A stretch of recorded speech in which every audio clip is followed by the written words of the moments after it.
diversidad es algo,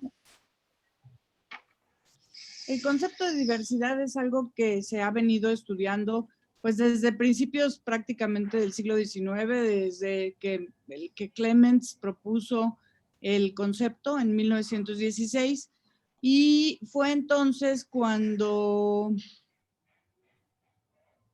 no, vamos a ponerlo así, pero vamos a ponerlo arriba. Fue entonces cuando comenzaron a utilizar este concepto que ahora lo usan hasta pues prácticamente los políticos, ¿no? Entonces, esto de la diversidad biológica,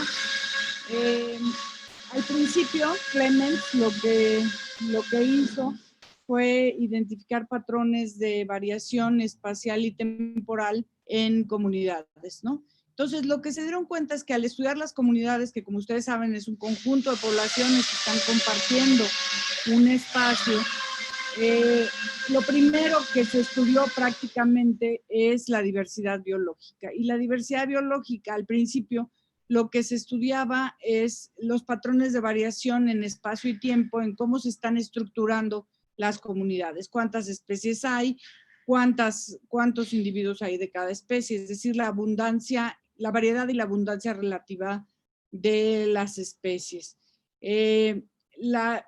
Cuestiones como la variedad de las especies, es decir, cuántas especies hay en un sitio, que es uno de los componentes de la diversidad, es un indicador del bienestar de los ecosistemas. Es decir, se piensa o se ha pensado a lo largo del estudio de las comunidades que cuando más especies hay, mejor están los ecosistemas. Entonces, bueno, cuando este concepto, que además es un concepto, si ustedes se fijan, pues relativamente fácil de medir, ¿no? ¿Cuántas especies hay en un ecosistema o en un sitio? Pues es algo que uno puede llegar, muestrear y saber cuántas aves, cuántos mamíferos, cuántas plantas, cuántos anfibios. Y bueno, si hay muchos, entonces decimos es un sitio muy diverso y entonces pensamos es un sitio que vale mucho la pena conservarlo. Después de mucho estudiar esto, se llegó a la conclusión que para medir la biodiversidad había que tomar en cuenta no nada más cuántas especies había, sino cuántos individuos hay de las diferentes especies, porque no es lo mismo un sitio con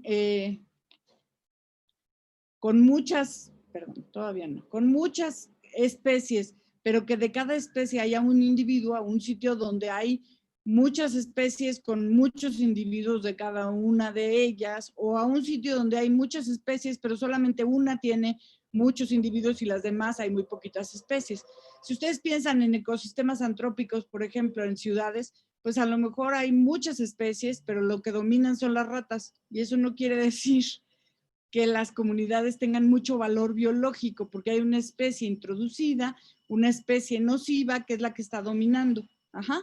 O si ustedes ven insectos, por ejemplo, en las ciudades, si ustedes ven cuántas especies de insectos hay, pues hay muchísimas, pero a lo mejor cucarachas o moscas es lo que más hay. Y esto es un efecto de la antropización, porque son plagas, porque son especies que son muy abundantes, y al haber muchísimas de esas y muy poquitas de las demás, pues lo va a hacer muy distinto a un ecosistema que no se ha antropizado, donde a lo mejor sí hay cucarachas y sí hay moscas, pero hay muy poquitas en comparación con la abundancia que hay en las ciudades. Entonces, bueno, ¿cómo es la biodiversidad en la actualidad, ¿no? ¿Cuál es el estado de la biodiversidad en nuestro planeta? Más o menos se cree que hay 1.4 millones de especies en todo el planeta. Eso es lo que se ha descrito, pero en realidad el número puede variar entre 5 y 30 millones. Si ustedes piensan, no toda la biodiversidad se conoce tan bien. Si ustedes piensan en las aves, por ejemplo, se conocen bastante bien. Pero ustedes piensan en insectos, yo creo que cada día aparecen muchas nuevas especies. Incluso en las aves, los cambios taxonómicos que está provocando, por ejemplo, el estudio de la genética, de la biología molecular de las aves, nos está produciendo que haya nuevas especies, nuevos géneros muy rápidamente. Entonces, esto quiere decir que todavía no conocemos bien. Hay sitios que los conocemos mejor que otros. los sitios cercanos a donde vive el hombre los conocemos mejor que los otros. A ver, espérenme, Dadito, algo está pasando. Sí. Bueno, entonces, ¿cuál es la importancia de este concepto para la ecología actual? Bueno, siempre tienen que pensar que la diversidad tiene dos elementos. Uno es el número de especies y otro es la abundancia de las especies. Estos dos conceptos juntos son importantes porque nos pueden ayudar a explicar un montón de cosas de la biología de los sistemas. Uno de ellos es, por ejemplo, la explicación de los patrones latitudinales de diversidad, que muchas veces son sistemáticos y muchas veces son predictivos. Ustedes han de haber oído muchísimo que en los trópicos hay más especies que en las zonas neárticas. Esto es claro, que en las selvas lluviosas, en las selvas húmedas, hay más especies que en las zonas de pinos o en las zonas templadas. Esos son patrones que existen en la latitud, pero también en la latitud. Ajá. O sea, hay más especies en México que en Canadá, hay más especies en Colombia que en México y que en Canadá. Conforme más nos movemos hacia los trópicos, hay más especies. Es un patrón latitudinal que además es muy conocido en la biología. Y esto se puede aplicar, hay más especies en conjunto, es decir, el número de especies totales es mayor cuando uno se mueve hacia los trópicos que cuando uno se mueve hacia las regiones más norteñas o sureñas, y funciona igual al norte que al sur. Este patrón también se asocia a las montañas. Cuando nos movemos hacia lo más alto de las montañas hay menos especies, hacia lo más bajo hay más especies. Ahora hay grupos en donde estos patrones no aplican. Hay grupos que se comportan diferentemente, pero si ustedes ven la diversidad, el número de especies completo que hay en un ecosistema, estos patrones son muy importantes.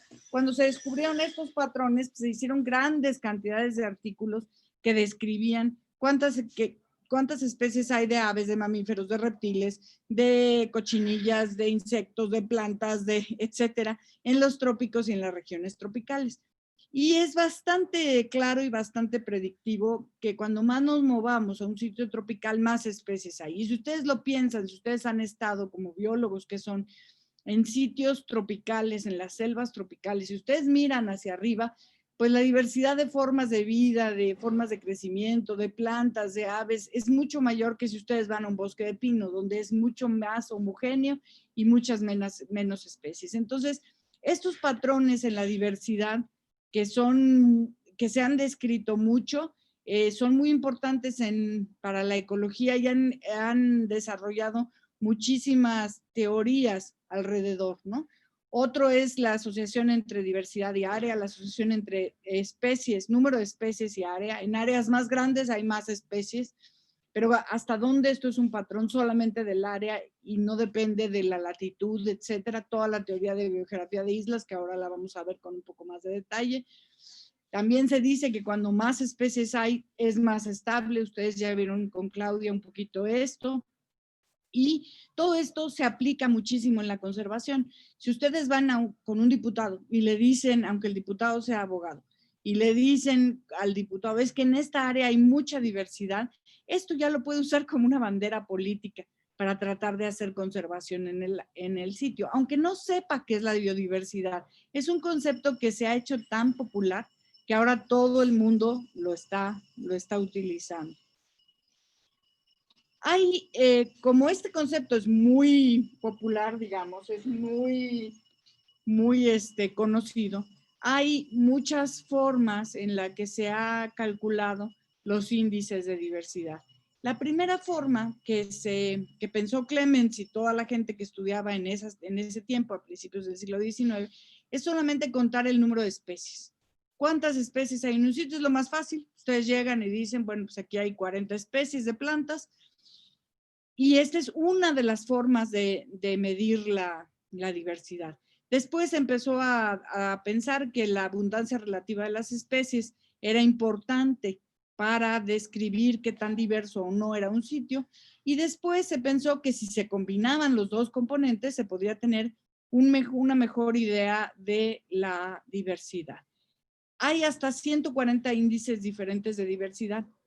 ¿Cuál es mejor? Pues depende de muchas cosas, depende de cómo muestres, depende de qué quieres saber, cuál es tu pregunta, pero todos los índices de diversidad que se han escrito se han hecho como intentando que a la hora sistematizar la información para que sea comparable.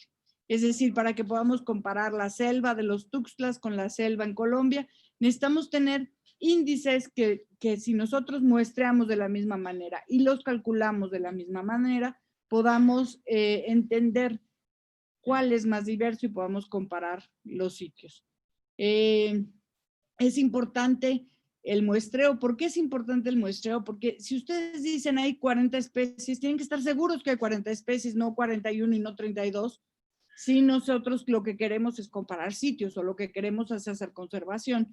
Entonces, cuando mejor sea un muestreo, mejor tendremos idea de cuánto es el número de especies y sus abundancias, y dependiendo de cómo lo escojamos, vamos a poder o no describir las diferentes cosas.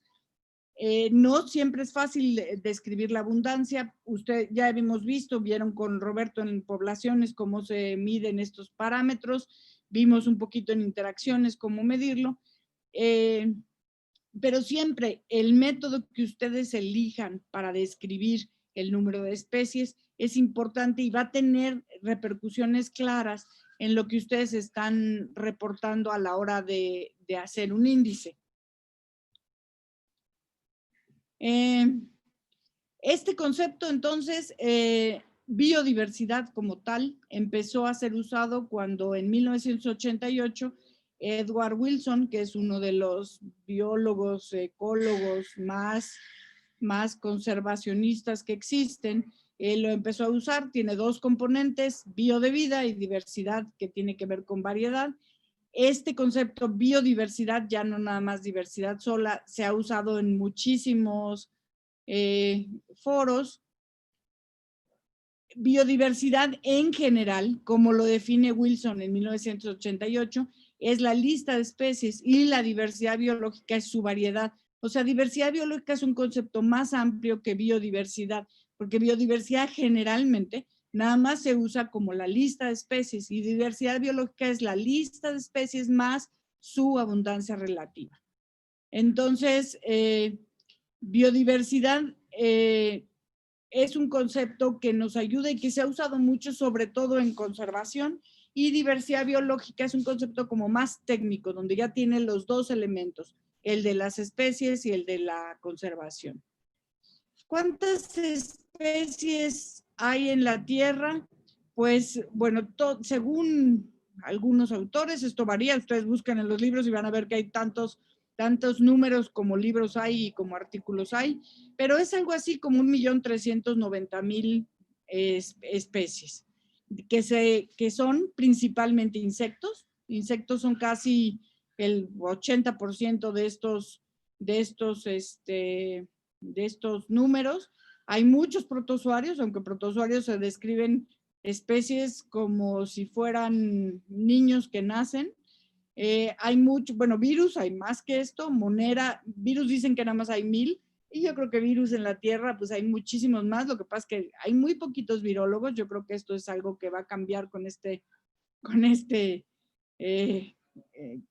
problema que estamos enfrentando. En Monera tenemos más o menos, que son bacterias y todas las formas similares a las bacterias, hay más o menos 4.800, hongos 47.000 especies descritas, algas 26.900, plantas vasculares, o aquí le llaman plantas, o sea, todas las plantas vasculares 248.000, y otros animales que incluyen a todos los vertebrados 281.000. ¿Cómo medimos la biodiversidad? Pues ya lo decíamos, la riqueza de especies, el número total de especies en un área cuantificada. ¿Qué tan uniformes son las especies? Es el grado, que es una medida que se utiliza en los índices de diversidad, es el grado en el que el número de organismos individuales se está repartiendo de manera uniforme entre las especies de la comunidad. Es decir, si nosotros tenemos 100 individuos en una comunidad que pertenecen a 5 especies, una comunidad donde todos estén uniformemente distribuidos sería 5 especies con 20 individuos de cada una de las especies. Cuando más uniformemente estén distribuidos, mayor será la biodiversidad. Si nosotros tenemos la misma comunidad de 5 especies, pero una tiene 96 individuos y las otras 4, un individuo cada una, pues no va a ser una comunidad tan biodiversa si nosotros la estamos viendo. Y aquí está este ejemplo. En el ejemplo 1 tenemos 4 especies, 3 especies. En el ejemplo 2 tenemos 2 especies, pero vean ustedes la distribución de individuos. La comunidad 1 está dominada por esa mariposita que podría ser una monarca, y hay algunas catarinas y algunas libélulas. En cambio, en la comunidad 2 tenemos casi el mismo número de mariposas que de hormigas.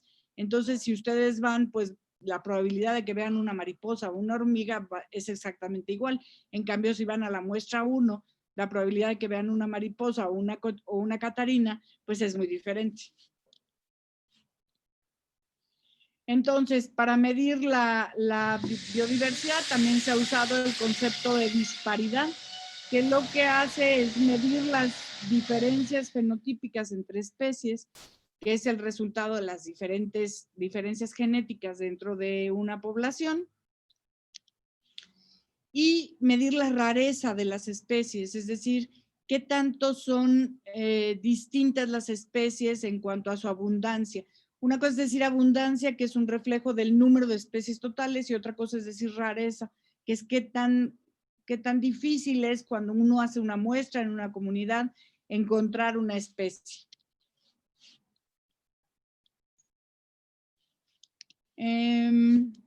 La biodiversidad evidentemente tiene que ver con la genética.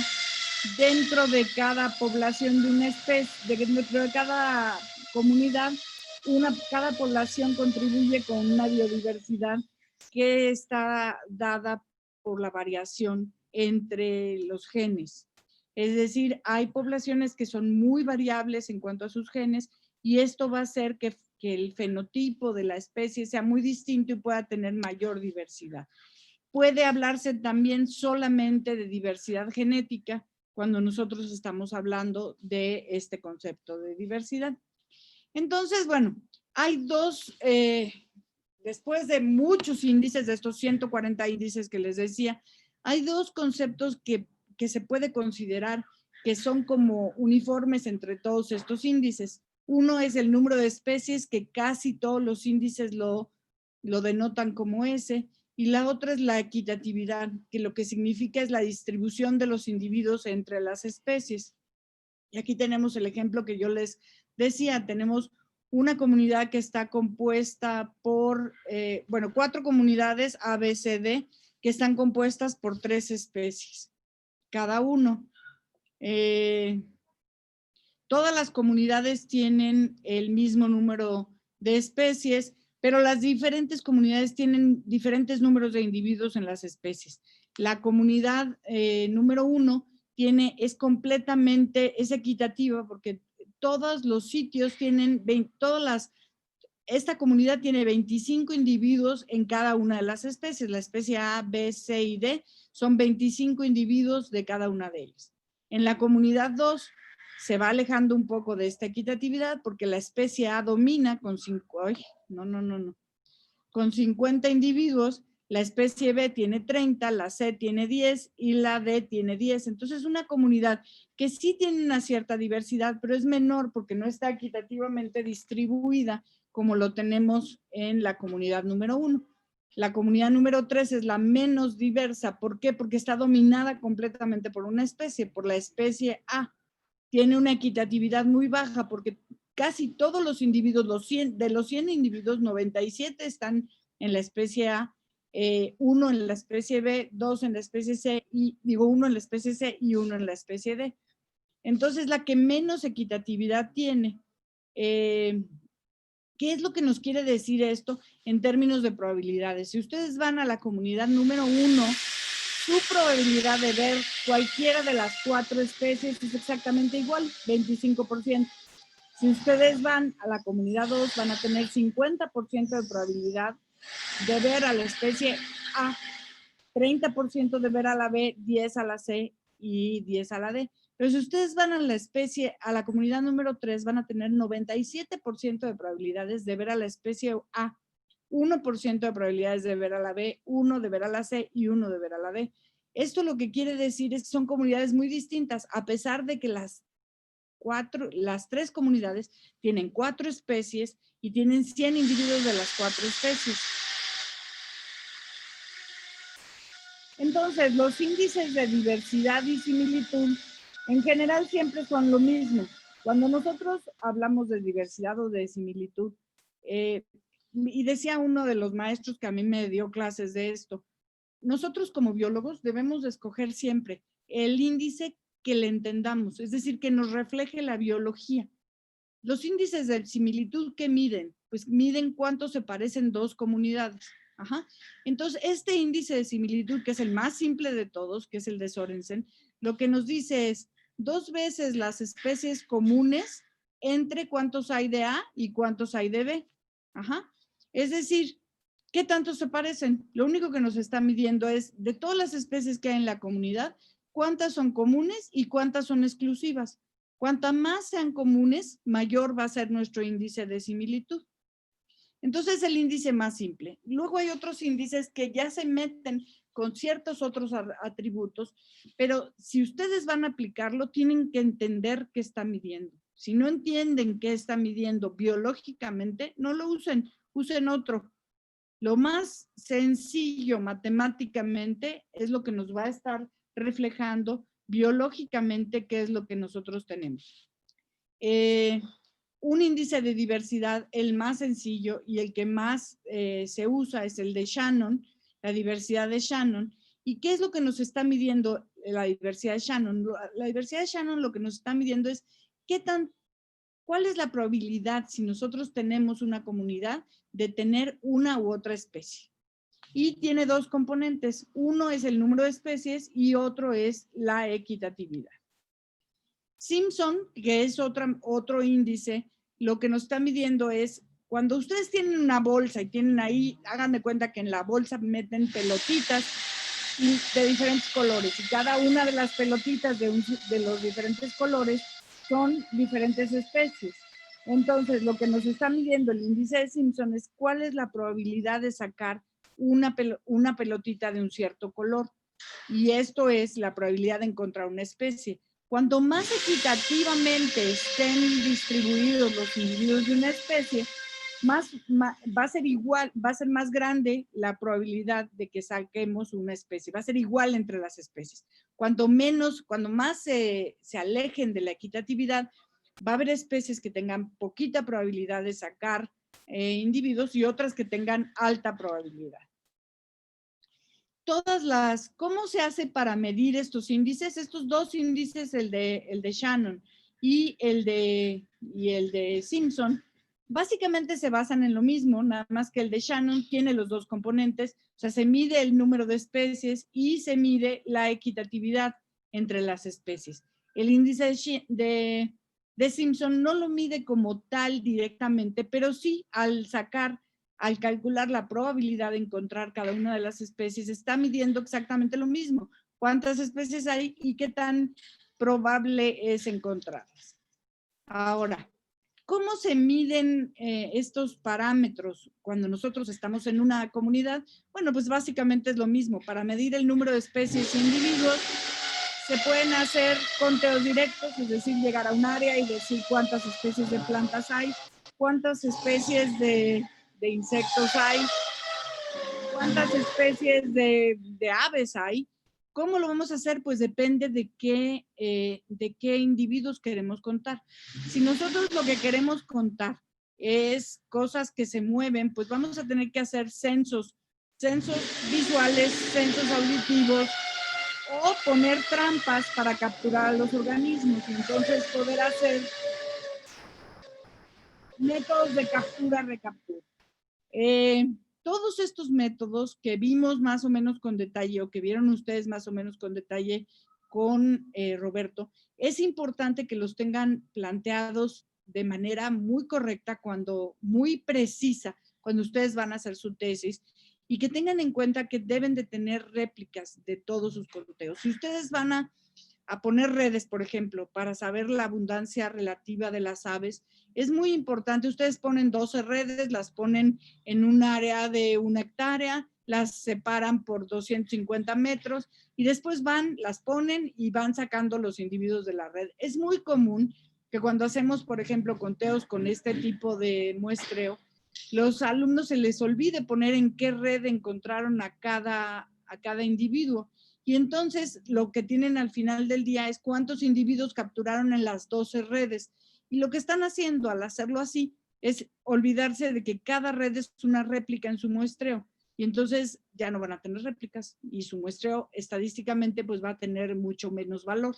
Si ustedes van a muestrear con redes, lo que tienen que hacer es a la hora que ustedes lo anotan, encontré a la especie 1 en la red 1, en el nivel 1, y entonces ya ustedes tienen una réplica. La red 1 es una réplica de la red 2, de la red 3, de la red 4. No pueden olvidarse de las réplicas a la hora de anotar los datos. Es muy difícil poner 12 redes, pero es mucho más difícil y mucho más malo para su muestreo que no anoten en cuál de las redes se está obteniendo cada animal. Igual con los censos, ustedes pueden tener censos en donde su unidad de réplica sean, por ejemplo, los metros censados, pero entonces ustedes tienen que apuntar en qué metro encontraron cada una de las especies, porque si no ya olvidaron que esa es su réplica. Ahora, si su réplica es el transecto, o sea, si ustedes van a hacer 12 transectos, pues ok, nada más apuntan en cada transecto cuántos individuos están viendo, ¿ok? Entonces es muy importante tener claro que tenemos que tener réplicas. Lo platicaron seguro con Roberto y lo platicamos cuando vimos interacciones. Si nosotros vamos a replicar, ¿qué significa una réplica? Pues que todas las condiciones, menos la que nosotros vamos a medir, tienen que ser iguales. Si nosotros vamos a poner redes para saber cuántas especies de aves hay en una selva alta perennifolia, todas nuestras redes tienen que estar en la selva alta perennifolia. Todas nuestras redes tienen que estar a la misma altura si lo que nosotros queremos saber son las aves del sotobosque de la selva alta perennifolia. Entonces, y las redes deben ser colocadas al azar. ¿Por qué al azar? Porque nosotros no podemos decidir en dónde, porque entonces nosotros estamos sesgando el muestreo.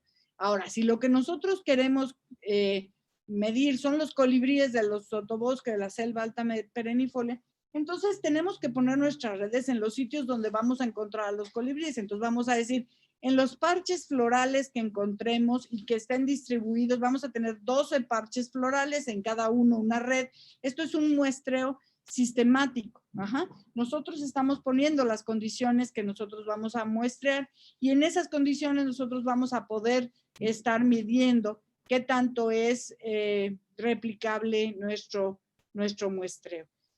Nosotros podemos usar otro tipo de métodos, como por ejemplo captura-recaptura. Y lo pongo aquí porque es un método con el que se puede saber más o menos fácilmente, usando redes o usando trampas o usando lo que ustedes quieran, cuántas especies existen en un cierto sitio. Pero es muy importante si lo que nosotros queremos hacer es calcular abundancia por captura-recaptura, que sepamos cuáles son los supuestos del método que estamos utilizando.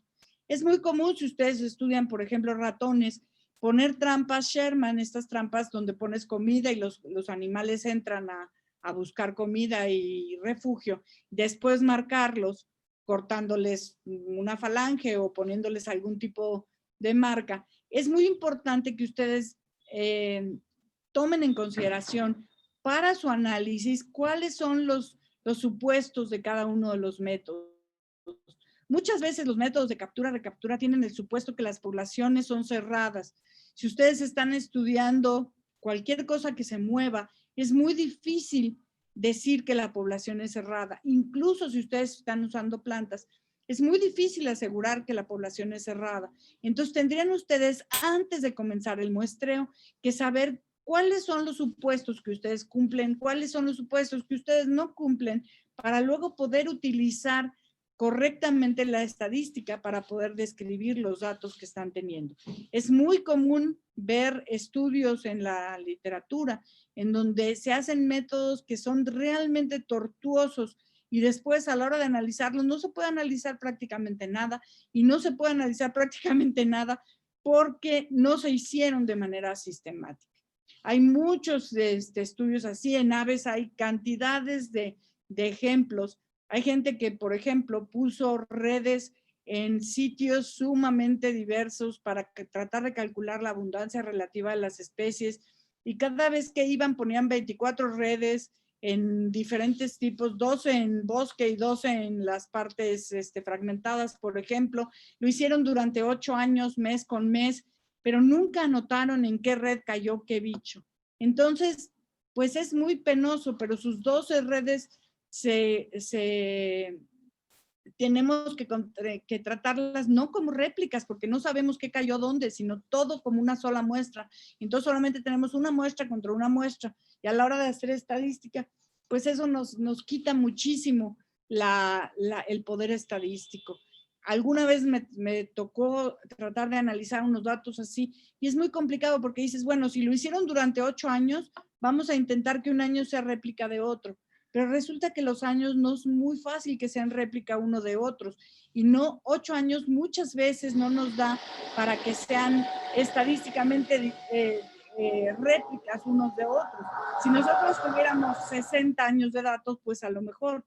Pero entonces los estudios se hacen muy difíciles. Entonces, ¿para qué les he hecho todo este rollo? Pues para que ustedes, si quieren muestrear diversidad, abundancia o lo que quieran mostrar, estén muy seguros en el día 1 que su método de muestreo es bueno y que se puede analizar. A lo mejor pueden hacer métodos mucho más simples que contesten mejor las preguntas que los que son muy difíciles. No es cuestión de cuánto trabajo se haga, sino de que se diseñe bien para que ustedes puedan contestar las preguntas que ustedes tienen con el método que ustedes eligieron. Hay 3 tipos de diversidad: la alfa o diversidad local, la beta o los cambios espaciales, es decir, en un cierto sitio, cuánto cambian las especies. Si ustedes tienen una montaña, la pueden dividir por diferentes pisos altitudinales y la diversidad beta es la medida en la que cambia el piso de abajo con respecto al piso en medio, con respecto al piso de hasta arriba. Y la diversidad gamma, que es la diversidad, pero a escalas regionales, es decir, a escalas geográficas. Durante toda la década pasada, se hizo grandes estudios para tratar de describir los patrones de abundancia en las comunidades, y se encontró que en casi todas las comunidades hay unas poquitas especies abundantes y las demás son raras.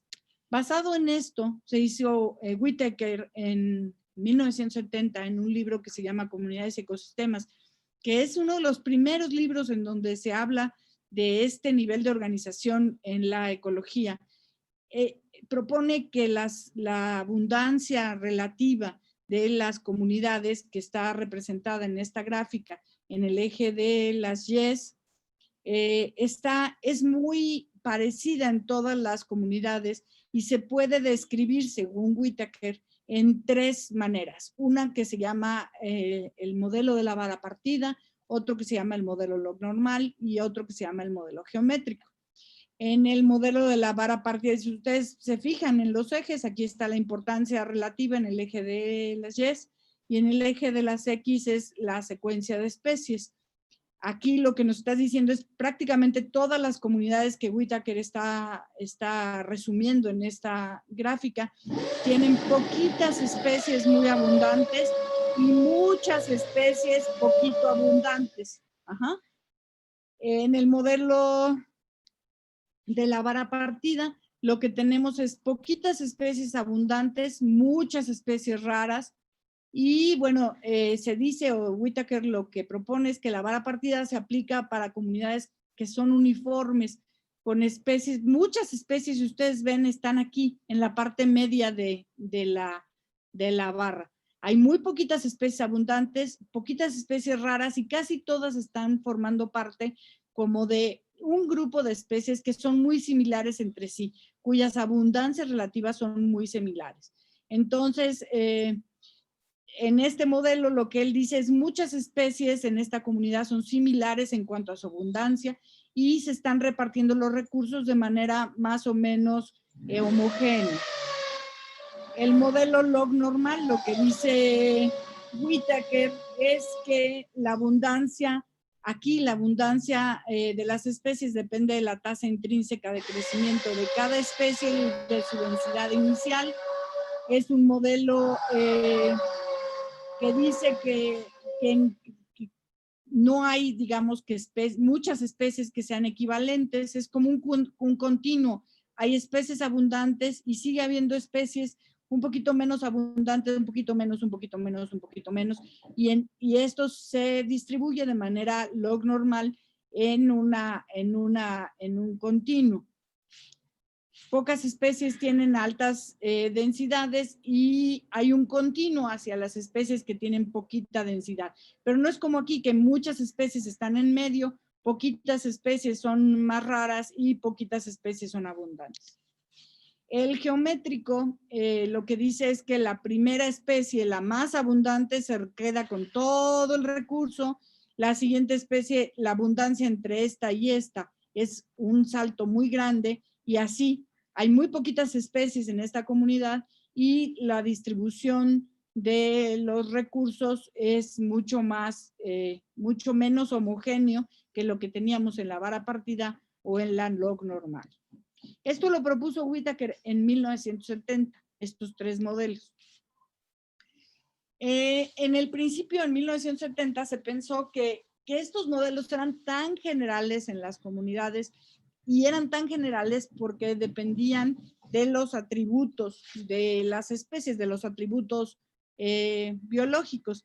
Después, de entre 1970 y ahora, se han hecho miles de estudios de esto y se ha visto que es más que estos tres modelos se pueden caracterizar mejor por las propiedades matemáticas de los modelos que por las propiedades biológicas.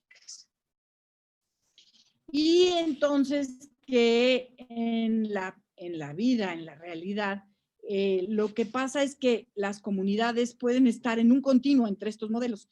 Es cierto que las comunidades generalmente tienen pocas especies abundantes, pero esta distribución es más o menos continua a lo largo de la distribución de las especies. Entonces, con estas descripciones que hicieron Whitaker y que se han falseado a lo largo del tiempo, es decir, se han estudiado, se han tratado de ajustar la distribución de las especies y la abundancia de las especies a lo largo del tiempo, digamos, de los estudios ecológicos. Lo que nos dice es que es muy importante presentar estos modelos teóricos de distribución, pero sobre todo es importante para estimular el estudio. No tanto porque estos modelos describan cómo son las comunidades, estos modelos evidentemente son modelos matemáticos que se pueden usar, cuyas propiedades dependen del modelo matemático que se está usando, pero esto puede ayudar a que se trate de explicar la distribución y la abundancia de los organismos en la naturaleza, y esto genera muchísimos estudios simplemente para decir, no es cierto lo que dice Whitaker, sino que es un continuo.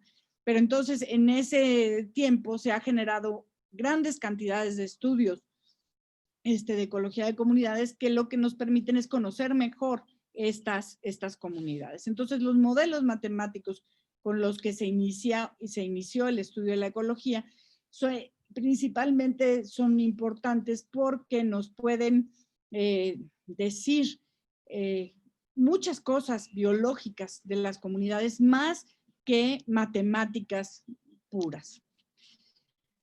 Bueno, ¿cómo es la dinámica de esta biodiversidad? Una vez que ya sabemos que hay patrones, que hay modelos matemáticos que se pueden usar para describir la diversidad biológica de las comunidades, la siguiente pregunta es, una vez que yo estudio la diversidad biológica en una comunidad, ¿esta diversidad biológica no cambia? Y pues la respuesta evidentemente es no, claro que cambia. La biodiversidad es un concepto, como casi todos los conceptos en la biología, que son dinámicos. Es decir, las comunidades están en un frágil equilibrio en diversidad. ¿Por qué? Porque hay mucho recambio de especies, hay extinción, pero también hay colonización, y todos estos patrones dependen de cómo está cambiando el medio físico. Y el medio físico está cambiando mucho. Ajá. Entonces, cualquier cambio en el medio físico puede llevar a las especies a que se extingan localmente, es decir, a que bajen sus abundancias hasta que localmente ya no puedan sobrevivir ahí. Pero también puede llevar a otras especies a que se hagan súper abundantes y dominen, o a que no pase nada y que todas las especies se repartan los recursos. Entonces, estos cambios en la diversidad es algo que está pasando durante todo el tiempo. ¿Por qué pasa? Por cambios antrópicos, por cambios en el medio ambiente que son naturales en los ciclos de la Tierra. Es decir, si nosotros medimos la biodiversidad, tenemos que tener en cuenta que esa biodiversidad puede cambiar con el tiempo. No es lo mismo lo que se describió de biodiversidad, por ejemplo, para la Ciudad de México hace 40 años, que lo que tenemos ahora. ¿Por qué? Porque ha cambiado mucho el medio físico en la Ciudad de México, para bien y para mal. Habrá sitios donde habrá mayores cantidades de áreas verdes, donde se habrán hecho programas de restauración y donde habrá mejores condiciones para que la flora y la fauna se distribuyan. Y habrá otros sitios donde se acabó, punto y aparte, había muchísima diversidad y ahora ya no hay nada. Es decir, y esto pasa en los ambientes antrópicos, pero también en los ambientes naturales, y a veces sin ayuda del hombre. ¿Por qué? Porque también hay factores como el cambio climático, que tiene un componente antrópico, por supuesto, pero hay factores de cambio natural en los ecosistemas que hacen que cambie muchísimo la diversidad y que de un año a otro sea distinto. Entonces, si ustedes describen la diversidad de las aves de la laguna de Sontecomapan, a lo mejor después viene otro de sus compañeros y la describe y le sale una cosa completamente distinta. No quiere decir que ninguno de los dos estén mal, sino que hay algún factor que cambió, que hizo que esta biodiversidad también cambiara. Entonces, el equilibrio de la biodiversidad se dice que se basa en esto que veíamos cuando nosotros vimos interacciones, que es la repartición de los recursos y la repartición del nicho. ¿Qué tanto las especies tienen curvas de utilización de recurso que estén picudas o curvas que estén muy aplanadas? ¿Qué tanto se reparten entre las especies? Esto lo que nos va a decir es qué tantas especies podemos tener en un cierto ecosistema. Cuanto más nichos potenciales hay, más especies hay. Y cuanto más heterogeneidad haya en los sitios, habrá más biodiversidad. Cuando esto se empezó a estudiar, se propuso esto que se llamó la teoría de biogeografía de islas, que ha sido un concepto importante en ecología, porque, bueno, primero se describió en islas oceánicas, y lo que se decía es, bueno, cuando más heterogénea es una isla, cuando más grande y más heterogeneidad ambiental tiene una isla, más especies hay. Si ustedes se fijan, las islas son lugares donde describir la biodiversidad, pues es maravilloso, porque tenemos fronteras que están dadas por el mar, ¿no? Si nosotros vamos a describir la biodiversidad de una isla, como por ejemplo la isla de la Pasión, que está en Cozumel, que es una isla de escasos 40, 50 metros cuadrados, la frontera es muy clara porque la frontera es el mar. Y nosotros estamos describiendo a los vertebrados, por ejemplo, pues a los vertebrados terrestres, pues vamos a tener esa frontera muy clara y vamos a poder decir, bueno, cómo cambia esta diversidad en relación a la heterogeneidad. Si nosotros tenemos una isla, evidentemente que en lugar de 40 kilómetros cuadrados sea Cozumel entero, que tiene muchos más kilómetros cuadrados, la diversidad va a ser muchísimo, muchísimo más grande. En este lugar va a haber mucha más heterogeneidad espacial, mucha más heterogeneidad de vegetal, digamos, de plantas que están viviendo allí. Con esto va a haber más nichos potenciales y vamos a tener más especies, y las especies van a poder distribuirse de una manera más equitativa. Entonces, esta teoría, que también se describió en las mismas épocas, en los 70s, por ahí, lo que nos dice es que las especies en una isla dependen del área de la isla, que es una medida de su heterogeneidad, de las especies que siempre ha habido en la isla, o sea, que ya colonizaron las islas, y de la distancia al continente. Y que esta relación está dada por esa ecuación, que lo que nos dice es que el número de especies depende de una constante que depende de la densidad de las islas, del área de las islas y de la pendiente de la recta. Entonces esto se empezó a describir como muchas cosas en la ecología, y miren, del año de que es este artículo de 1962, no había nacido ni yo, entonces realmente es hace muchísimos, muchísimos años. Y lo que describían aquí es la diversidad en las Islas Galápagos, que como ustedes saben, ecológicamente son unas islas muy importantes. Y entonces lo que encontraron es que el área de la isla, que está aquí en la gráfica superior de esta foto, el número de especies que hay en la isla se relaciona de manera casi perfecta, como una línea recta, con el área de la isla en millas cuadradas que exista. En las islas más grandes hay más especies, en las islas más chiquitas hay menos especies. Aquí tienen un mapa de las Islas Galápagos son desde muy chiquititas hasta muy grandes, esta que está aquí, esta ecuación que tenemos aquí describe perfectamente el número de especies de plantas de las islas. Esto se repitió en cuantas islas se les ocurran. Estas son las Antillas, este son el número de especies de plantas, y también tiene que ver, Cuba tiene más especies que la Isla Redonda o que la Isla Montserrat, y esto está relacionado directamente con el área en millas cuadradas de cada una de las islas. Después de que esto se repitió hasta el hartazgo, y ustedes pueden verlo en los libros de ecología, está hecho para todos los conjuntos de islas que se les ocurra, se empezó a aplicar en áreas continentales. ¿Y a qué se le denominó islas en áreas continentales? Pues a zonas que están delimitadas, si no es por mar, por algún tipo de barrera. Por ejemplo, las que más se han utilizado son los picos de las montañas, donde se distribuyen los bosques templados. Por ejemplo, los bosques mesófilos de montaña, que se distribuyen en parches que están delimitados, muy bien delimitados, porque están en cañadas, porque están en zonas altas y porque están rodeados por bosques de pinos o por zonas fragmentadas. Esto puede ser una isla. Cuando nosotros hablamos de selva alta perennifolia, por ejemplo, que se ha acabado mucho, lo que nosotros tenemos son islas, son parches de selva alta perennifolia que están rodeadas de potreros, donde lo que hay son vacas y zonas agrícolas. En estas zonas continentales también el número de especies se ha visto que se relaciona directamente con el área del sitio. Una vez que se estudiaron muchísimas, se propuso que el número de especies en una isla siempre tiende a un equilibrio, y este equilibrio depende de la inmigración de nuevas especies, del índice de extinción de especies y del área de las especies, de las islas. Entonces, se dice que que la curva de inmigración y de extinción va a depender de dos cosas, y esto sí nos regresamos a las islas oceánicas, aunque también se puede aplicar perfectamente en las zonas continentales. Las islas cercanas al continente tienen tasas de inmigración más altas que las islas distantes.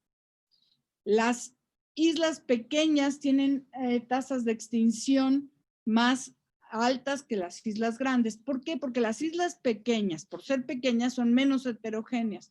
Entonces, la cantidad de nichos que pueden existir son menores y por lo tanto la cantidad de nichos que se pueden repartir entre las especies son menores y siempre habrá especies que no encuentren los recursos que requieren para poder sobrevivir.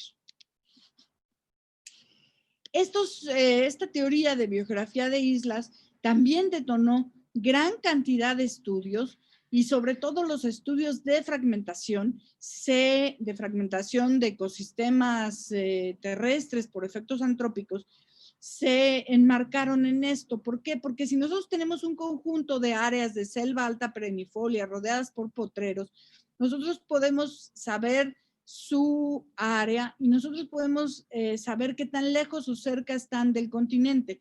¿Qué sería el continente para un lugar fragmentado? Pues sería la fuente de vegetación continua más cerca. Ajá, y entonces podíamos medir la distancia a la fuente de vegetación continua más cercana y con esto calcular el número de especies potenciales y ver qué tanto esto se aleja o se acerca a la realidad. Podemos también calcular, siempre habrá, si nosotros tenemos fragmentación, siempre habrá especies que estando lejos del continuo de vegetación no puedan llegar hasta allá. Ajá. Si las especies vuelan, si lo que ustedes están hablando son de aves, hay aves que sí, que vuelan y pueden cruzar potreros volando sin que haya vegetación, pero hay otras especies que cuando hay un potrero y no hay vegetación, no cruzan volando, nunca salen de sus parches de vegetación. Y entonces el potrero sí se está haciendo una barrera y no hay inmigración de estas especies. El que no haya inmigración de estas especies puede causar extinción de otras, simplemente porque no está esta especie. Cuando veíamos todas estas redes tróficas, veíamos muy claramente cómo estas cosas podrían pasar. Entonces, bueno, con todo esto, ¿qué se ha hecho y qué se conoce de la diversidad mundial? Estos son dos señores, Mittmeyer y Mittmeyer, que no crean que son hermanos, sino que son esposos.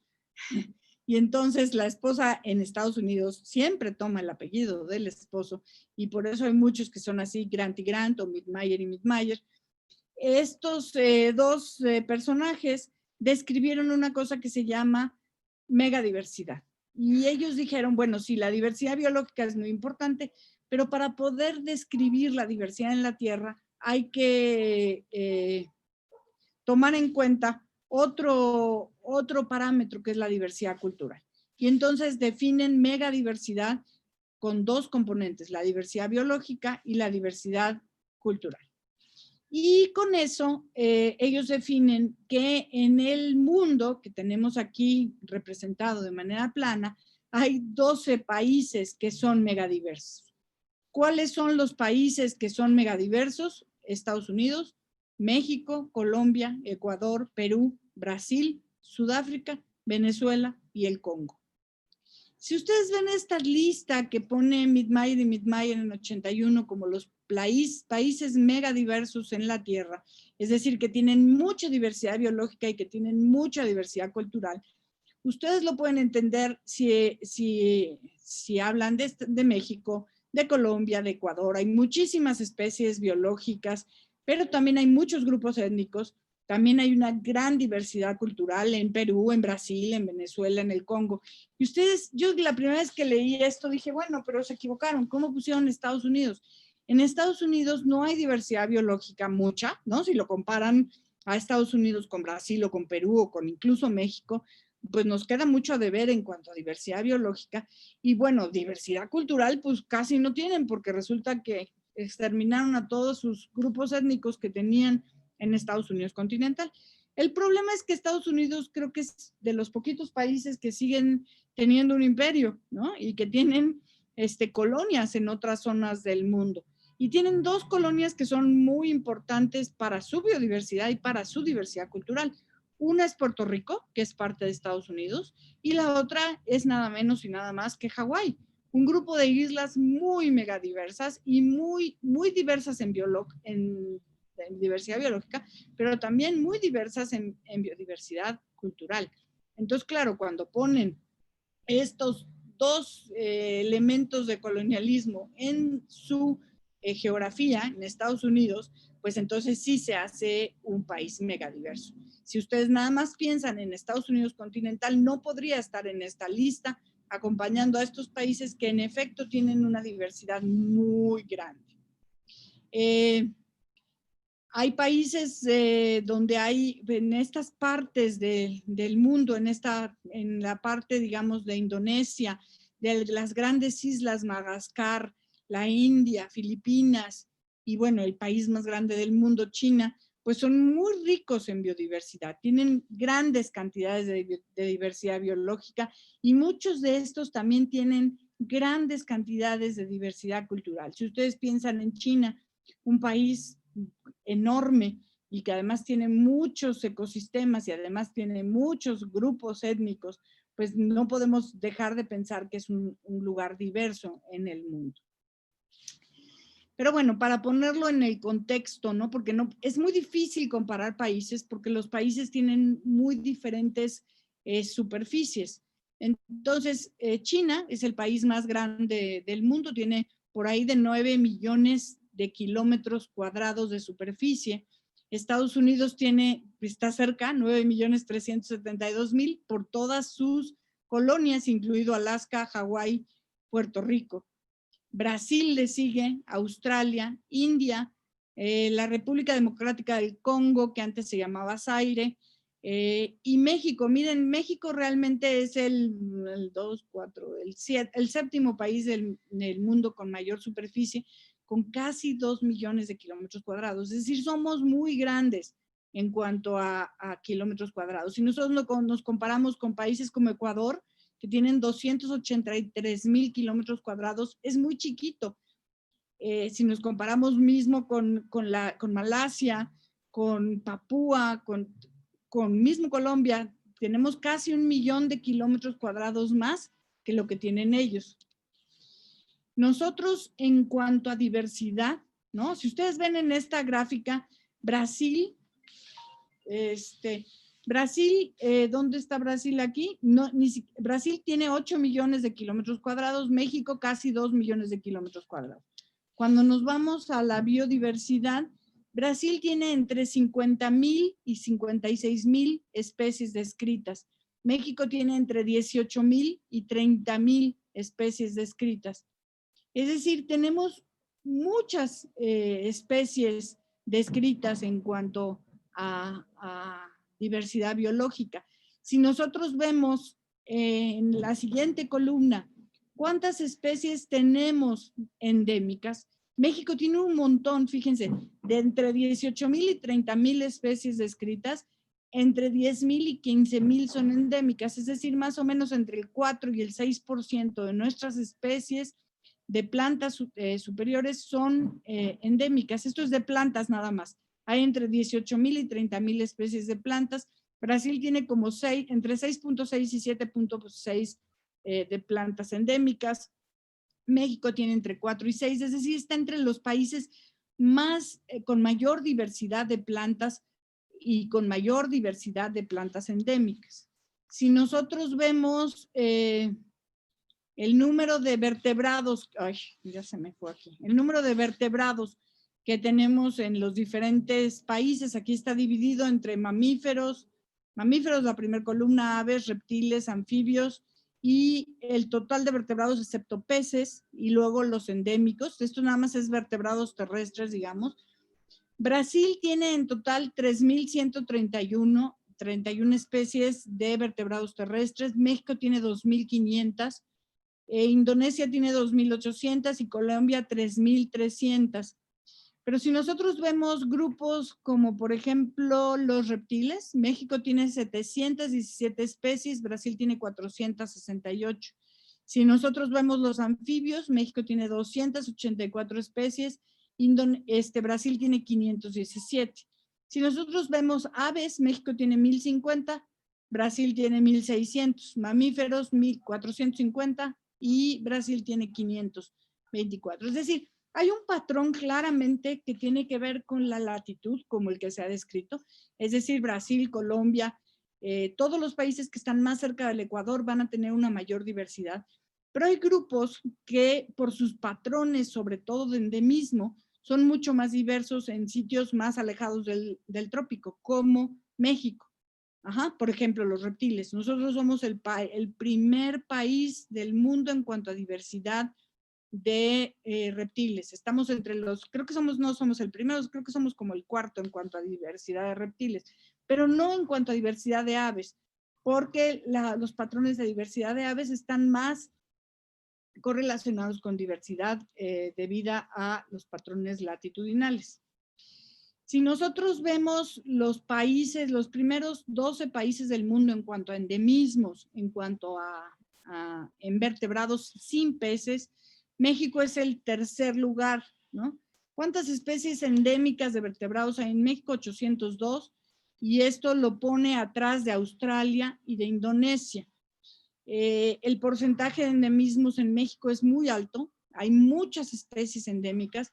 México es un país donde hay una gran variedad de ecosistemas y hay muchos refugios en donde ha habido procesos de endemismo muy marcados. Entonces tenemos más especies endémicas que Brasil, en efecto, aunque Brasil tenga más especies en total que México. Esto, si nosotros lo hiciéramos en cuanto a área, tendríamos cosas muy diferentes. Todos estos datos, les digo, vienen de Conavio, de los estudios que ha hecho Conavio acerca de la diversidad. Si nosotros comparamos ahora solamente las aves, estos son los 12 primeros países en cuanto a diversidad de aves, y ustedes ven que de ser el tercer país en cuanto a endémicos, nos vamos hasta el 12º país en cuanto a diversidad de aves.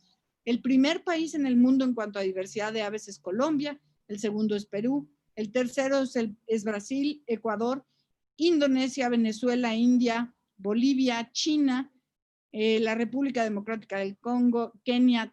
Si ustedes ven, aquí se puede sacar muy fácilmente que la diversidad de aves está muy correlacionada con la cercanía o lejanía a los trópicos, salvo por los países que son insulares, en donde la diversidad tiene que ver con otros factores. Aquí tenemos la diversidad en cuanto a mamíferos. México es el quinto país en cuanto a mamíferos en el mundo, y en cuanto a endemismos de mamíferos, México es el tercer lugar en total con respecto al mundo. Es un país con alta diversidad, alto endemismo de mamíferos. En cuanto a reptiles, México es el segundo país en cuanto a diversidad, en cuanto a número de especies. México tiene 717 especies, Australia tiene 755, pero Australia es una isla y México es parte de un continente y tenemos gran cantidad de especies de reptiles. Además, el 51% de las especies de reptiles de México son endémicas. Claro que el 82% de las especies de reptiles son endémicas en Australia, pero Australia es una isla. Australia, Madagascar son islas. México no es una isla y tiene una alta cantidad de endemismos de reptiles. Si nosotros vemos anfibios, México es el cuarto país con diversidad de anfibios en el mundo. Tenemos 284 especies y estamos por atrás de Colombia, Brasil y Ecuador. Y tenemos 60% de especies endémicas. Cuanto menos se mueven los organismos, mayor es su endemismo, es decir, mayor es su falta, digamos, su distribución restringida. Los peces dulceacuícolas. En México hay muy poquitos estudios de peces dulceacuícolas. Hay muy poca gente que estudia peces en ambientes riparios y por lo tanto tenemos bastante mal descrita nuestra diversidad y ni siquiera salimos en los 12 primeros países. Brasil tiene más de 3,000 especies, pero si ustedes se fijan, ya empezamos a tener como un poco de incertidumbre, ¿no? Más de 1,500 especies en Colombia. Esto lo que nos quiere decir es que sí, seguro hay más, pero ¿cuántas más? Pues quién sabe, porque se ha descrito bastante poco. Ahora, si nos vamos a grupos, por ejemplo, grupos de insectos, los insectos evidentemente son menos estudiados o han sido menos estudiados a lo largo del tiempo. Entonces, México está en el lugar sexto en cuanto a diversidad de mariposas. Las mariposas en México han sido muy estudiadas. Ha habido gente dedicada a la sistemática de mariposas que han dedicado su vida a describirlas, y por eso sabemos que hay 2.237 especies, que está cerca de las que hay en Venezuela, que es un país mucho más cerca del Ecuador que México.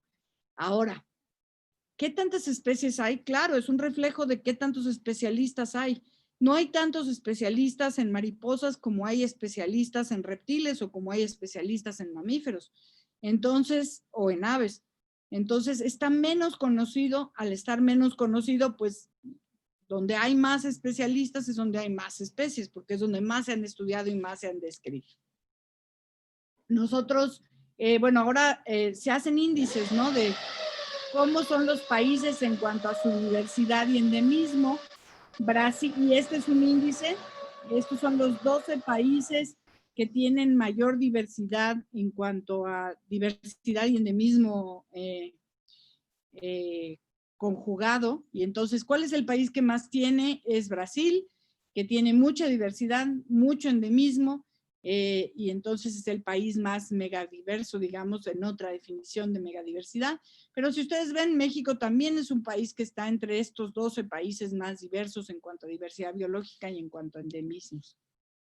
Si nosotros vamos a la diversidad cultural, pues México es un país increíble, porque no es tan grande como países como Estados Unidos, como China, pero tenemos una cantidad de grupos étnicos muy grande. Y entonces nuestra diversidad cultural nos pone incluso en lugares por encima de países como Brasil, en donde también hay, o como Perú. Nosotros tenemos hasta 240 diferentes grupos étnicos que han sido estudiados en México. Tenemos una gran diversidad de grupos étnicos y eso nos pone en un lugar muy preponderante en cuanto a diversidad cultural, que es algo que también debemos de conservar, porque al final pues estamos coexistiendo con los humanos con la diversidad biológica. México es un país, aquí tienen esta simplificación de mapa en donde nos dice qué tipos de ecosistema tenemos. Aquí nada más definen como gruesamente los tipos de ecosistemas y dicen bosque de niebla, selva húmeda, bosque de pino encino, selva seca, desierto, manglar y otros. Y como ustedes pueden ver, tenemos de todo. Tenemos un montón de bosque de niebla, muchísimas selvas húmedas, aunque somos la parte más norteña de la distribución de la selva alta perennifolia en el continente, en Norteamérica. Pero también pero tenemos una buena parte de selvas húmedas que estamos acabando con ellas, pero que sí tenemos todavía. Tenemos gran cantidad de bosques templados, bosques de coníferas. Tenemos gran cantidad todavía de bosques de niebla aquí metido entre los bosques de conífera. Y tenemos como el 60% de nuestro territorio que son zonas desérticas o semidesérticas. Todas las costas de los dos lados de nuestro territorio son zonas de selva baja, y toda la parte central de nuestro territorio son desiertos que tienen características muy peculiares y donde las tasas de endemismo son muy altas por la diversidad biológica y por ser refugios en eventos biogeográficos que ocurrieron como el Pleistoceno. Aquí tenemos un mapa que se ve medio más o menos, pero que nos está dando como idea de que topográficamente tenemos las cuatro cadenas, la Sierra Madre la Sierra Madre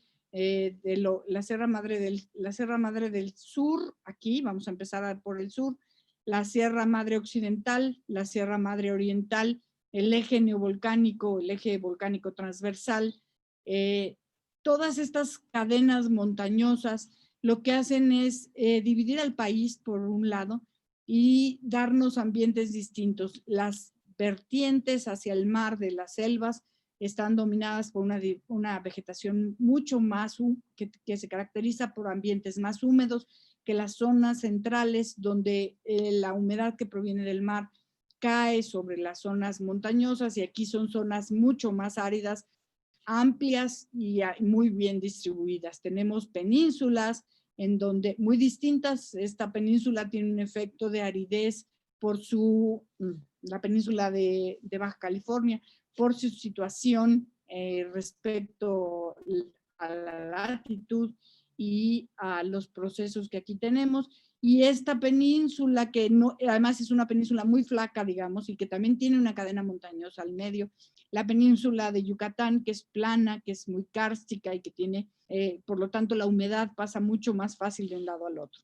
Entonces, México es un lugar altamente diverso en cuanto a ambientes físicos, y lo que nos da es una gran diversidad en cuanto a todos los grupos de animales y plantas que ustedes puedan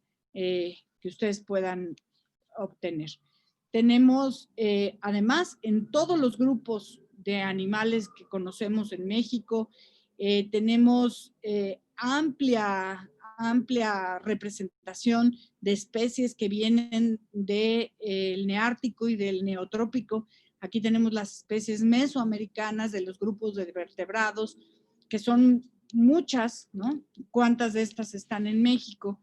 Y luego nosotros también tenemos una gran diversidad, la distribución de la diversidad en México no es homogénea, o sea, no es igual Chihuahua que Oaxaca, y en cuanto a número de especies, y no quiero decir que en Oaxaca siempre haya más, pero sí hay más de todo, digamos, ¿no? Por ejemplo, aquí pueden ver, en Oaxaca el número de especies de mamíferos es 73, el de aves 202, el de reptiles 184 y el de anfibios 94. Si eso lo comparamos con Aguascalientes, que tiene 6 especies de mamíferos, 6 de aves, 16 de reptiles y 3 de anfibios, diríamos Aguascalientes es muy poquito diverso, pero tengan cuidado. Aguascalientes es un estado, decía por ahí del doctor Jorge Soberón, que fue jefe de CONAVI durante mucho tiempo y que es un ecólogo muy connotado, decía, Aguascalientes es un lugar olvidado por los ecólogos, casi no se ha estudiado, olvidado por los botánicos, casi no se ha estudiado, olvidado por los zoólogos. Entonces, a lo mejor Aguascalientes tiene más especies que esas son las que se han reportado. En cambio, Oaxaca es un estado muy estudiado. Veracruz es un estado muy estudiado. Hay centros académicos que han dedicado su vida a estudiarlo. Baja California también es muy estudiado por su cercanía a Estados Unidos y por su desarrollo también académico. Entonces, estos son los números de especies que se han reportado en cada sitio. No quiere decir que estos nada más son endémicos, ¿no? Los vertebrados endémicos de cada sitio. Entonces, no quiere decir que esto sea verdad absoluta, quiere decir que dentro de lo que conocemos, que depende de qué hay, pero también de qué se ha descrito. No es igual todos los estados en cuanto a qué se describe. Y esto se hace muy notorio cuando nos vamos de los vertebrados a otros grupos, como todo esto que tenemos de insectos, aquí vienen los estimados o los conocidos en Estados Unidos, Canadá y México. En cuanto nos movemos a los insectos, y se los digo muy claramente, en México son estimaciones. No sabemos cuántas especies de muchos grupos tenemos en México. Se estima que puede haber 500 especies, pero a lo mejor hay 2,000, a lo mejor hay 3,000, no se ha estudiado bien. Pero en Estados Unidos y Canadá tampoco se sabe bien. Entonces, la mayoría de las cosas que tenemos aquí son estimaciones. Ajá. Entonces, bueno, la diversidad que nosotros tenemos en cuanto a muchas especies, déjenme que deje de compartir la presentación. Dejar de compartir, ahí está. La diversidad que tenemos en los diferentes países depende mucho de la diversidad de biólogos, ecólogos, sistemáticos, zoólogos, botánicos que ha habido en los países. En México tenemos una gran cantidad de botánicos y todavía el número de especies de plantas es algo que cambia casi todos los días. En México tenemos bastantes personas que estudian mamíferos, tenemos bastantes personas que estudian anfibios y reptiles, tenemos un número moderado de personas que estudiamos aves y personas que estudian insectos, cada vez vamos reduciendo, ¿no?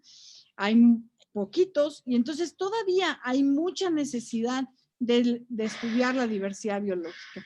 Y todavía muchas veces cuando se pierde un sitio porque lo deforestamos, no sabemos qué perdimos. Todavía hasta hace poco se describieron especies de aves. La última especie de aves que se describió no tiene muchos años. Conozco al que la describió en México, vaya. La última especie de mamífero que se describió, también puedo decirles quién la describió. Es decir, es muy importante que todavía los biólogos nos dediquemos a estudiar diversidad en comunidades para fines de conservación, estudiar la biodiversidad, describirla, saber cuántas especies hay y cuántos individuos de cada especie hay en cada una de las comunidades es algo que es importante para describir. Todavía no podemos decir que conocemos la biodiversidad de México. Estamos muy lejos de conocerla. Entonces, tenemos que aplicarnos como biólogos a hacer estudios que tengan que ver con el conocimiento de este parámetro, que se describió, si ustedes ven, desde 1900, pero todavía no hemos logrado llegar a conocerlo y yo creo que no hay ningún país en el planeta que pueda decir que conoce, que ha descrito su biodiversidad de manera completa. ¿Tienen preguntas? ¿O ya se durmieron o ya se fueron o dónde están? No los veo. Bueno, yo sí tengo una pregunta, pero sí. Entonces, ¿como cuánto tiempo considera que debería durar un estudio de biodiversidad? Pues mira, para describir la biodiversidad de un sitio, digamos, de algún grupo, tienes que considerar que cambia con el tiempo. Entonces, si tú quieres describir la biodiversidad de la ciudad, las aves de la Ciudad de México, del Chapultepec, vamos a decir, para tenerlo todo muy circunscrito, tendrías que tener por lo menos un estudio de un año, porque las aves migran y vienen en invierno. Entonces, si nada más estudias en verano, pues vas a tener una muestra de lo que podrías tener. Entonces, depende mucho del grupo. Si tú vas a estudiar un grupo de anfibios que solamente están ahí cuando es la época de lluvias, pues a lo mejor en una época de lluvias puedes describir qué hay en el sitio. Ajá. Generalmente te recomiendan que para describir la biodiversidad tengas un ciclo anual, porque si no, no vas a tener una representación de cómo es que cambia a lo largo del tiempo tu composición específica. Un ciclo anual o por lo menos un ciclo que tenga que comprenda un ciclo de vida de toda de la comunidad, ¿no? Vamos a decirlo así.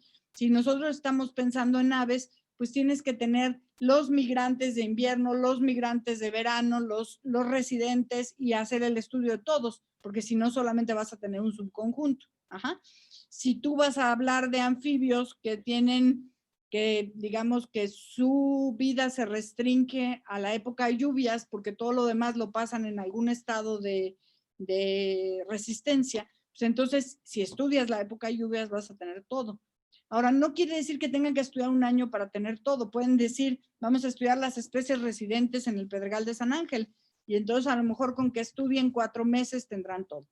Depende mucho del método de estudio y de qué quieres contestar con tu estudio. Ajá. ¿Alguien más? Gracias. De nada. Como que Bauma quería decir algo. Es que sí. ¿A quién estoy interrumpiendo? No, no sé. Adelante, adelante. Gracias. Usted mencionó esa parte de acerca cómo, pues,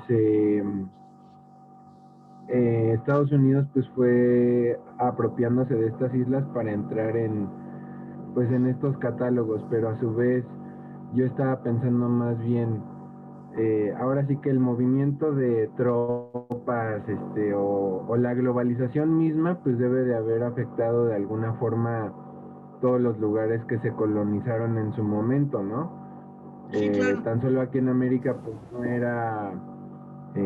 era endémica o no existían los roedores o al menos las ratas no las había aquí. Ujú. Entonces, en un estudio ecológico que considerara, digamos, las condiciones originales más cercanas, ¿cuál debería ser la aproximación planteada una vez que ya se sabe que pues está perturbado el lugar eh, con especies introducidas ya de hace siglos? Sí, mira, depende de tu pregunta, obviamente. Pero claro, todos los lugares, yo creo que todos, absolutamente todos, han sido pisados por el hombre, ¿no? Ya ahorita, ¿no? Se decía, por ejemplo, que las selvas altas, perennifolias en el sureste, si ustedes van, decían, son sitios pristinos que nadie ha tocado. Y después vino por ahí un investigador y sacó núcleos, ¿no? De polen del suelo y se dio cuenta que muchos de los sitios que ahorita decimos que tienen un bosque maduro, que no ha sido tocado y que no sé qué y no sé cuántos, hace muchos años cuando ahí vivían los mayas y cuando el imperio maya estaba floreciendo, estaba cultivado. Ahí había maíz. Es decir, eso se regeneró. Entonces quiere decir que no es un sitio tan no tocado por el hombre, al contrario, es un sitio que se regeneró. Muchas de estas selvas son sitios regenerados durante muchísimos años y eso pues no podemos saber si fue así o no fue así. Ahora, la introducción de especies exóticas, pues claro, la colonización trajo a América a las ratas, también trajo a los caballos, también trajo muchas cosas que ahora son como cotidianos, ¿no? En nuestros territorios. ¿Cómo cambió eso? Pues es una cuestión que es difícil saber. Ahora, tenemos aproximaciones que nos permiten modelar al menos cómo ha cambiado la Tierra en los últimos años y que nos permiten también poder predecir qué va a pasar con el cambio climático, por ejemplo, ¿no? Que son todas estas modelado de nicho, ¿no? El modelado del nicho ecológico. El modelado del nicho ecológico cuando se inventó, cuando empezaron a hacerlo, siempre se hacía para atrás. Es decir, ¿cómo eran las selvas hace 3,000 años? Ahora se quiere hacer siempre para adelante. ¿Por qué? Porque queremos predecir cómo vamos a afectar nosotros. Pero si nosotros queremos ver cómo era la Tierra sin ratas, se puede hacer de esa manera, como era América, digamos, o cómo eran las islas Revillagigedo antes de que introdujeran las ratas y se acabaran muchas especies endémicas por haber introducido esta especie, pues es nada más cuestión, no es fácil, pero tienes que tener datos y poder modelar, usar herramientas que sean predictivas, ¿no? ¿Qué necesitas para que una herramienta sea buena en la predicción? Tener bases de datos gigantes. ¿Hay bases de datos de distribución gigantes en México? Sí. Conavio tiene un patrimonio invaluable de bases de datos que se pueden usar para hacer predicciones hacia atrás y para hacer predicciones hacia adelante.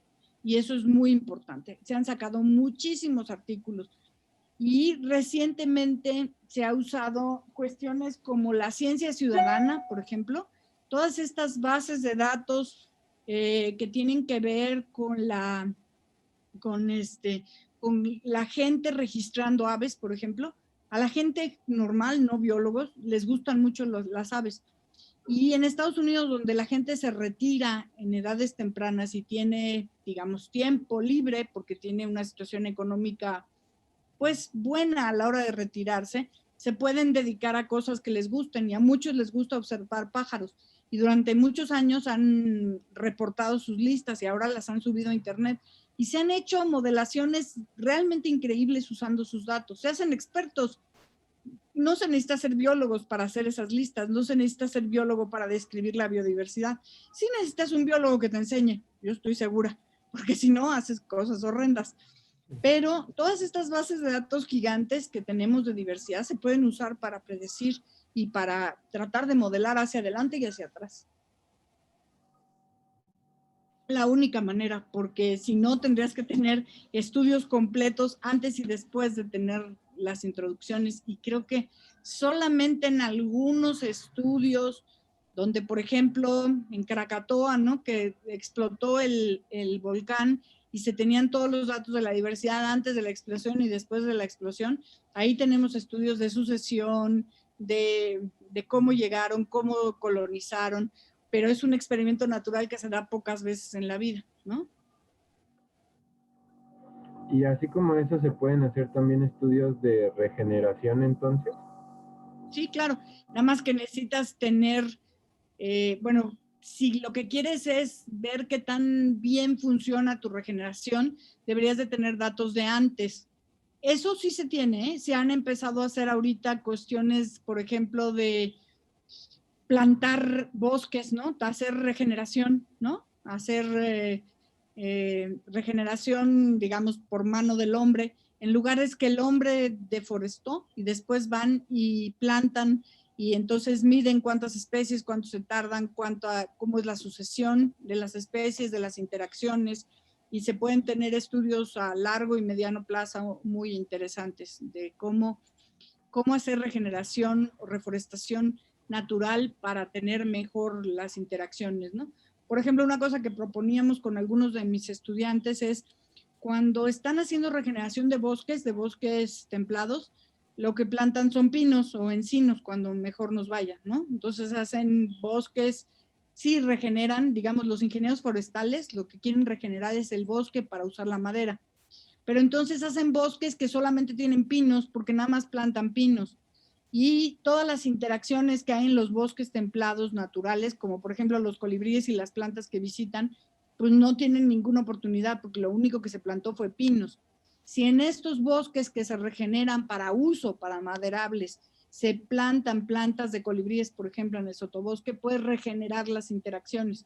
Ese es un ejemplo de una interacción. Puedes plantar también, por ejemplo, si tú plantas café por abajo del bosque, tienes una planta que es de importancia económica, pero que además provee néctar a las abejas, provee frutos, algunos frugívoros, a los colibríes también. Entonces, si tú vas manejando los bosques de una manera como más integral, no nada más el pino, sino vamos a hacer regeneración considerando el bosque, ¿no? Que no es nada más el pino, ¿ok? Entonces, pero para eso sí necesitas un biólogo, ¿verdad? Y necesitas alguien que entienda qué es una comunidad y cómo hay que restaurar las interacciones para que las comunidades conserven sus propiedades Y por emergentes. último, ¿qué se haría o qué alternativa existe en caso de que no haya datos previos del área donde se busca hacer este estudio de regeneración? Lo que se puede hacer es comparar con otras áreas donde haya estudios previos, y la otra es utilizar las bases de datos y entonces caracterizar el área que tú vas a regenerar, caracterizarla climáticamente y después compararla con áreas que climáticamente sean similares en donde existan estudios. Las bases de datos de Conavio, que muchas se basan en colecciones, son muy importantes para poder hacer estos estudios. Esa es la única forma de tenerlo, de suplirlo, digamos. Muchas gracias, maestra. De nada. ¿Alguien más tiene preguntas? Por ahí había alguien, ¿no? Sí, yo es más como una duda existencial. ¿Se podría decir que la biodiversidad es como consecuencia de la diversidad? ¿La diversidad consecuencia de la diversidad? ¿La biodiversidad es como consecuencia de la diversidad o es lo mismo? Pues si entiendes la diversidad como el conjunto de todo, biológico y no biológico, pues entonces sí, la biodiversidad es consecuencia de la diversidad, claro, porque yo les estaba diciendo, ¿de qué depende cuántas especies hay? Pues una es de la heterogeneidad ambiental, ¿no? Entonces, si hay barrancas, cerros, planos y mar, pues va a haber mayor probabilidad de que tengas más especies que si lo único que tienes es barrancas, ¿no? Entonces, pues sí, la diversidad de ambientes, digamos, va a dar origen a una mayor biodiversidad, ¿no? Ahora, si tú lo correlacionas y la diversidad que estás midiendo es cultural, pues muchas veces donde hay mayor diversidad cultural es porque hay más recursos disponibles para que se desarrollen esos grupos étnicos. Y si hay muchos recursos para los humanos, habrá muchos recursos para los animales y las plantas. Entonces, generalmente donde hay mucha diversidad étnica, como en Oaxaca, hay mucha diversidad biológica también. Y hay mucha heterogeneidad ambiental también. ¿Sí? Ok, gracias. ¿Alguien más quiere decir algo? Preguntar, comentar. Doctora, ¿Sí? comentaba que las personas también hacían como registros de avistamientos de aves. Sí. Al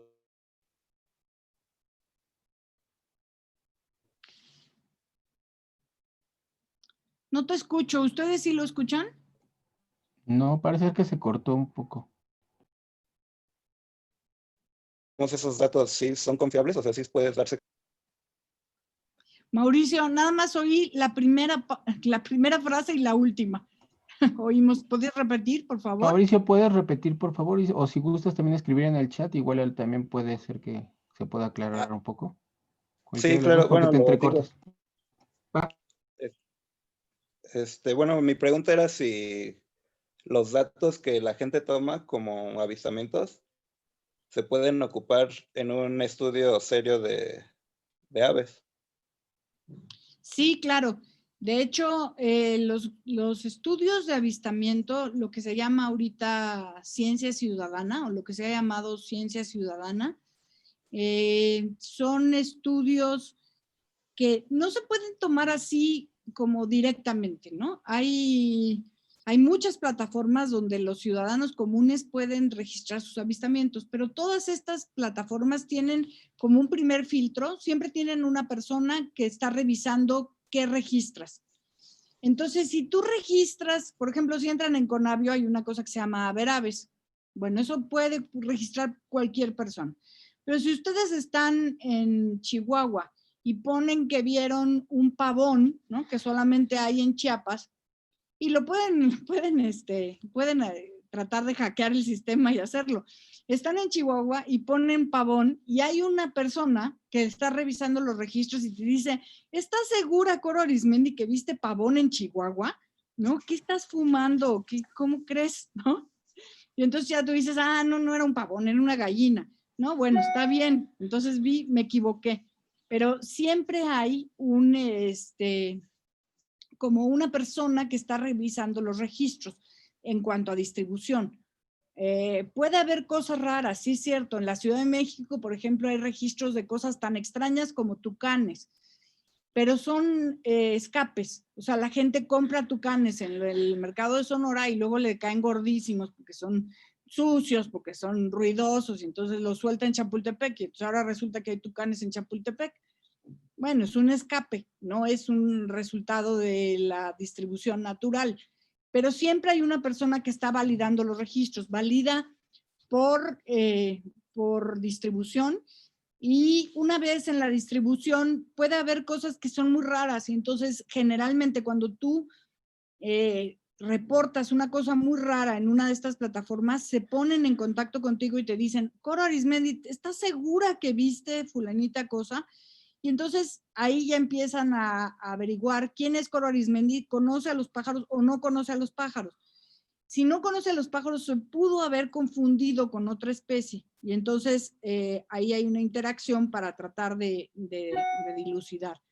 Y en todos en todas las listas tenemos una como grado de confiabilidad, ¿no? Tú puedes escribirles a los de Averaves o a los de eBird y decirles, a ver, yo quiero que la lista que tú me la des, me digas quién es el observador y cuál es su grado de confiabilidad. ¿En qué depende? Yo toda mi vida he estudiado colibríes, entonces si me preguntan qué colibrí vi, me van a creer, ¿no? Si yo pongo una tontería, pues a lo mejor es que ese día estaba yo mal de la vista, pero en general me creen lo que registro. Pero si yo registro anfibios, me van a decir, ¿qué? ¿Estás segura? ¿Quién te dijo que era esa especie? ¿No? O sea, mi confiabilidad no es tan alta. Y si viene una persona que es abogado y registra un colibrí, le van a hacer muchas preguntas. A lo mejor se hizo experto con el tiempo, pero sí hay muchos filtros para esas bases de datos. No son fáciles de usar.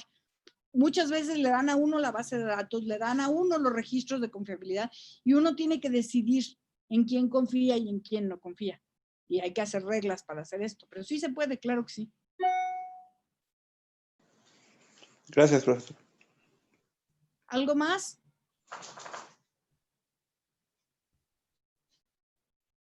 ¿No? Bueno, pues entonces esta es la última clase que damos Claudia y yo de comunidades.